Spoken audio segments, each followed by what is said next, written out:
মোটরসাইকেলে বাংলাদেশ ভ্রমণ এর প্রেক্ষাপট বিষয়ক ভিডিও প্রেক্ষাপট 5 শুরু করছি আমি আগের ভিডিওতে মানিকগঞ্জের বিখ্যাত জনপদ সাটুরিয়া পায়ে হেঁটে ভ্রমণের কথা আলোচনা করছিলাম। এ পর্যায়ে আমি আপনাদেরকে শোনাবো হলো এই ষষ্ঠ অংশ, একেবারে শেষ অংশ।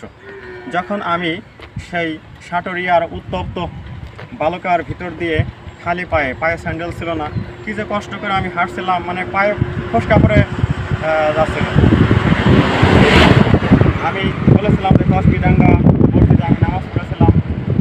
মজনু এবং বিউটি নামক দুটো গ্রাম্য ছেলেমেয়ে, ওরা আমাকে ওদের বাড়িতে নিয়ে যাওয়ার জন্য খুব টানা খাচড়া করেছিল আমাকে। তো এরপরে প্রায় বেলা 3টের দিকে আমার মন মানসিকতা অনেকটা চেঞ্জ হয়ে যায়। আমি তো বাড়ি থেকে কাউকে না বলে চুপি সারে সেই মাঠের পাড়ের দূরের দেশ বিভূতিভূষণ বন্দ্যোপাধ্যায়ের সেই গল্পের গল্প আর দুর্গার মতো সেই এক বিচিত্র কাহিনীর অবতারণা আমি করছিলাম ছোটোবেলা। আমার তখন খুব বেশি বয়স নয়, সবেমাত্র এসএসসি পরীক্ষা দিয়েছি, রেজাল্ট আউট হয়নি।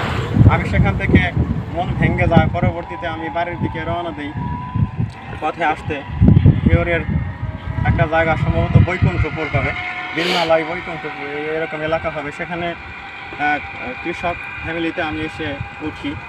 দুপুরে ক্ষুধায় পেটটা টই টই করছিল, দুমুঠো খাওয়ার জন্য আমি অনেকটা পাগল হয়ে গেছিলাম। আমি যে চাচার বাড়িতে উঠেছিলাম, সে তাদের বাড়িতে গিয়ে বলেছিলাম যে আমাকে একটু পানি খাওয়ানো যাবে। চাচা আমার পরিচয় জিজ্ঞেস করেছিল, কোত্থেকে এসেছি, কী করি, ডিটেলস ডাটা আমাকে জিজ্ঞেস করেছিল। আমি বলেছিলাম সেই ধর্মক্লান্ত শরীরে ক্লান্ত দেহে বলেছিলাম সব কথা, আধো আধো বলেছিলাম। তারা আমাকে শাক ভাত খেতে দিয়েছিল, পানি নয়, পানি চাইতে শাক ভাত। আর আপনারা জানেন শাক ভাত এমনি খেতে খুব ভালো লাগে। আর ভ্রমণের এই মানে যখন ধোয়ালি গ্রাস অবস্থা ছিল, মানে খুদ পিপাসার এতটাই হাহাকার অবস্থা ছিল, পেটটা টই টই করছিল, শাক ভাত আমার কাছে তখন রাজার খানার চেয়েও ভালো লাগছিল। তো সেই চাচার বাড়িতে থাকা সম্ভব হয়নি। আমি সেখান থেকে সেই ধান পানের প্রান্তর পাড়ি দিয়ে সেই মানিকগঞ্জের বিখ্যাত জনপদ গড়পাড়া চলে আসি। গড়পাড়া রোড হয়ে আমি রাতে মানিকগঞ্জ টাউনে এসে পৌঁছাই। তারপরে মানিকগঞ্জ থেকে রাত 8:30 9টার দিকে চলতে আমি বাড়ির দিকে রওনা দিই। অনেক রাত হয়ে যায়। আমাদের মানিকগঞ্জের গোপীনাথপুর গ্রামের মাঝে একটা বিশাল গাছ, পাকুড় গাছ, সেই পাকুড় গাছের নিচে আমি রাত 10টার দিকে, সেখান দিয়ে আমি ভূতের ভয়, সমস্ত কিছুর অশরীরী সব কিছুর ভয়কে উপেক্ষা করে আমি বাড়িতে চলে যাই। বাড়িতে গিয়ে আমি আমন ধানের খেতে, আমাদের বাড়ির সম্মুখে যে আমন ধানের ক্ষেত, তার ভিতরে আমি চুপটি করে বসে থাকি। তারপরেও আমি বাড়ি যাওয়ার চিন্তা ভাবনা সহজে করছিলাম না, কারণ হলো আমার এই পায়ে হাঁটা ভ্রমণের ডিউরেশন অনেক লম্বা। সেই ভোরে রওনা দিয়ে গভীর রাতে বাড়িতে আসা, প্রায় 40 কিলোমিটার পায়ে হেঁটে, প্রায় 8 দিন পা ফুলে, পায়ে ব্যথা হয়ে থাকা, পা মাটিতে রেখে হাঁটতেই পারতাম না, এমন একটা কন্ডিশন আমি করেছিলাম।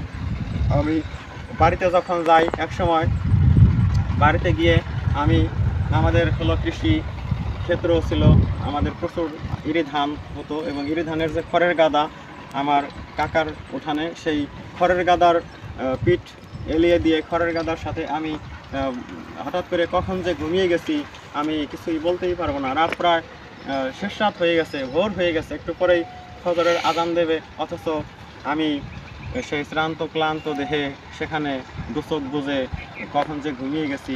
হঠাৎ করে আমার যখন ঘুম ভাঙলো, তখন আমি আমাদের বাড়িতে না গিয়ে আমার কাকিকে ডাকি। তখন আমার কাকি আমার মাকে ডেকে আনে, এবং আমার মা সারাটা দিন আমার খোঁজে, মানে কত তদবির করেছেন, কত জায়গা গিয়েছেন। তখন মানে আমার মায়ের কন্ডিশন খুব খারাপ। আমাকে পেয়ে তিনি জড়িয়ে ধরেন। যেভাবে হারানো ধন কেউ ফিরে পায়, রাজা তার গৃহীত রাজ্য ফিরে পেলে যতটা খুশি হয়, ঠিক আমার মা জন্য ওই সময় এতটাই খুশি হয়েছিলেন।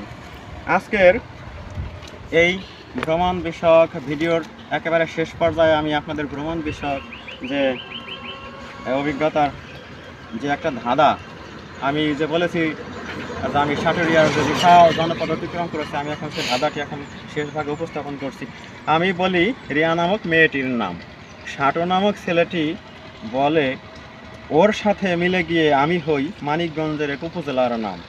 কোন সেই উপজেলা? বলো তো আসলাম। আমি ধাঁধাটি আবার বলছি।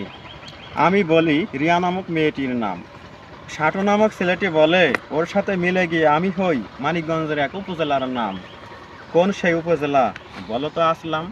হয়তো আপনারা অনুমান করছেন কি হতে পারে। মেয়ের নাম হলো রিয়া, ছেলের নাম হলো শাটু। এটা হলো মানিকগঞ্জের সাটুরিয়া উপজেলা। তা ভিউয়ার্স, এ পর্যায়ে আমি এই ভিডিওর একেবারে শেষ পর্যায়ে চলে এসেছি। আমার নাইস ট্রাভেল অফ রফিক এই চ্যানেল আপনারা সাবস্ক্রাইব করে রাখুন। আর এই যে আমার গাড়িটা দেখতে পাচ্ছেন, এই যে এই গাড়িটা দিয়ে কিন্তু আমি বাংলাদেশের প্রায় কয়টা হবে, প্রায় 32টা জেলা ট্যুর দিয়েছি এই গাড়িটা দিয়ে। আর আমার যে আগের ছিল প্লাটিনা 100cc গাড়ি, আমি সেটা দিয়ে প্রায় 45টি জেলা ট্যুর দিয়েছি। আমি সমগ্র বাংলাদেশ ভ্রমণ করেছি দুটো গাড়ি দিয়ে। তার মধ্যে মানে দুটো গাড়ি ব্যবহার করেছি, দুইটা গাড়ি দিয়ে বহু এলাকা মানে রিপিট হয়ে গেছে, দুটো গাড়িতেই বহু এলাকা রিপিট হয়ে গেছে। আর আমি কোনো জেলা বহুবার জার্নি করেছি, কোনো জেলা রিপিট জার্নি হতে হতে প্রায় 10 বার 12 বার 15 বারও রিপিট হয়ে গেছে। তো সমগ্র বাংলাদেশ ভ্রমণের ব্যাপক অভিজ্ঞতার কথা আমি আপনাদেরকে মোটর সাইকেলে বাংলাদেশ ভ্রমণ 1 2 3 এভাবে আমার মোট 19 প্রায় 22টির মতো জার্নি, সেই জার্নির কথাগুলো আমি পরবর্তী ভিডিওগুলোতে আপনাদেরকে শেয়ার করব। আর এই শেয়ার করার কাজে আপনারা যদি সহযোগিতা করবেন সেটা হলো চ্যানেল সাবস্ক্রাইব করার মাধ্যমে। যদি চ্যানেল সাবস্ক্রাইব করেন আমি উৎসাহিত হব, আর আপনারা নতুন আপডেটেড ভিডিও পেতে পারবেন। আসসালামু আলাইকুম, ধন্যবাদ জানিয়ে এখানে শেষ করছি।